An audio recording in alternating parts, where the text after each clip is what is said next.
Pemirsa, tari saman memang sudah melekat dalam kehidupan masyarakat Gayo Lues.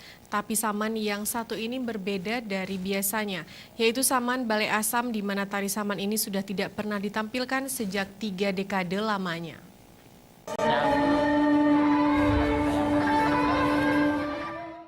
Pertunjukan saman yang ditampilkan kali ini merupakan bahagian dari memeriahkan budaya saman yang ditampilkan di lapangan sepak bola Seribu Bukit Blangkejeren Gayo Lues, di mana saman Balai Asam yang telah lama tidak mendapatkan panggung sejak 3 dekade lalu di negeri Seribu Bukit ini.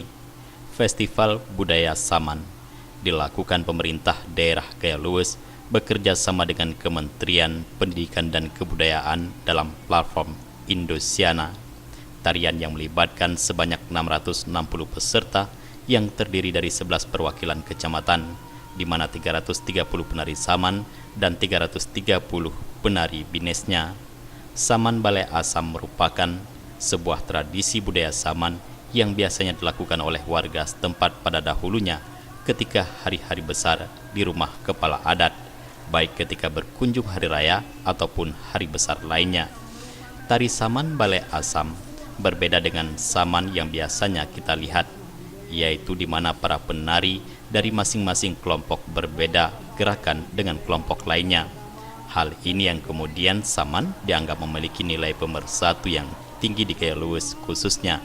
Selain dari keunikan dan keberagaman, namun tetap memiliki kesatuan dan kekhasan kasanah budaya tersendiri dari negeri Seribu Bukit ini.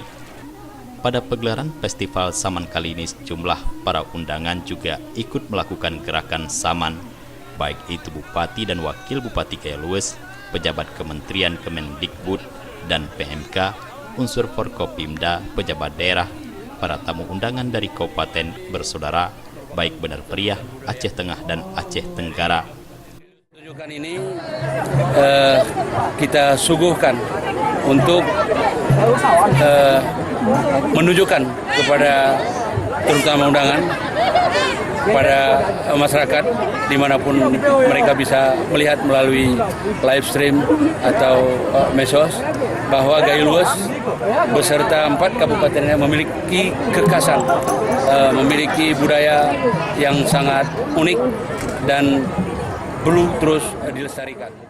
Tidak hanya tari saman Balai Asam, sebanyak 330 para wanita yang belum berkeluarga juga ikut menampilkan kesenian Gayo Lues lainnya, yaitu tari bine, di mana tarian ini merupakan tarian khas yang diperagakan oleh wanita-wanita di Gayo Lues. Tari bines ini biasanya ditampilkan dalam prosesi penyambutan tamu dan kegiatan adat, serta tarian ini merupakan tarian yang dilakukan ketika acara berjamu saman yang diselingi dengan tarian ini. Dari Gayo Lues, kontributor Aceh TV melaporkan.